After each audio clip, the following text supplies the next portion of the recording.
Hey guys, thank you for tuning in to the preview of our new book, Riding Freedom. This is a book that fourth graders read across our county, and we love this book. Miss Brown and I both enjoy it so much, and we'll be reading it to you not the way we wanted to. Of course, we'd much rather read it to you in the classroom where you can follow along with us, but we still knew that it'd be great, and we're going to read along with you on the internet. So make sure you tune in each day. This book is great. It goes right along with all the stuff that we've been doing in social studies, goes along with our westward expansion when we talked about the gold rush. It's fantastic. So, a normal way that we preview a book is, of course, looking at the title and the picture on the front cover. But if you guys have heard the term, don't judge a book by its cover,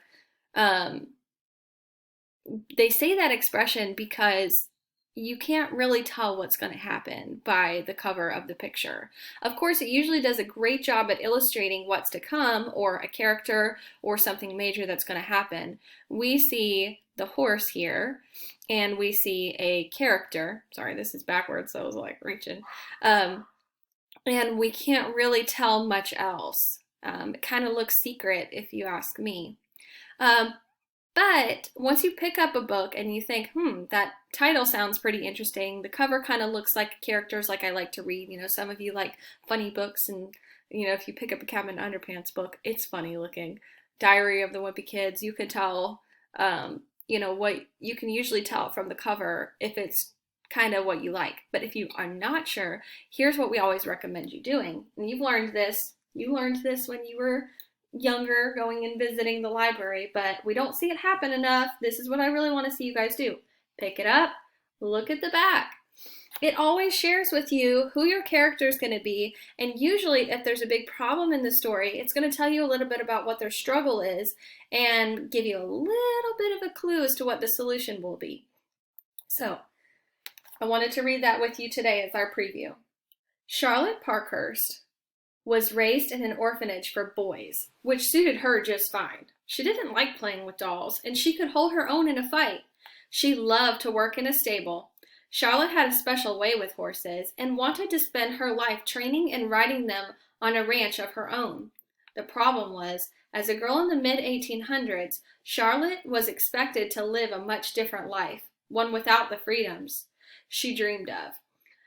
But Charlotte was smart and determined, and she figured out a way to live her life the way that she wanted. Charlotte became an expert horse rider, a legendary stagecoach driver, and the first woman ever to vote in the United States. And she did these things at a time when they were outlawed for women. How? With a plan so clever and so secret, almost no one figured it out. And I want to read you a little tiny bit from the author's notes in here. I'm not going to read too much of it because it really gives away some of the fun parts of the book. But the first part, it says, this fictional novel is based on the true story of Charlotte Parkhurst. And I just wanted you guys to know that, because when we're done with the book, we'll kind of read through these author notes. It's really interesting that even though this is a fictional book, it is based off of a real person and the struggles that she went through and some of the parts of her journey.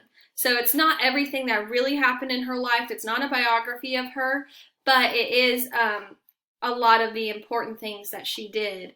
So I would call this a historical fiction. So it's based off of something that happened in history. And yeah, it's a fictional book. So tune in with us every day. Tomorrow we'll start in the beginning and chapter 1.